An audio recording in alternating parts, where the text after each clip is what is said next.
Hello, in front of me I've got Peugeot 2008. In this video I'll show you how to enter and manage navigation. In the beginning, let's go to home screen and from home screen select navigation. Now, you can manage map, zoom in out or in, recenter and go to menu.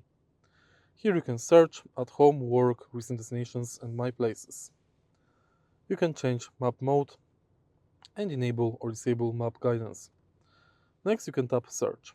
Here you can navigate to points of interest or simply add destination. And that's basically it. If you found this video helpful, please leave like, comment and subscribe.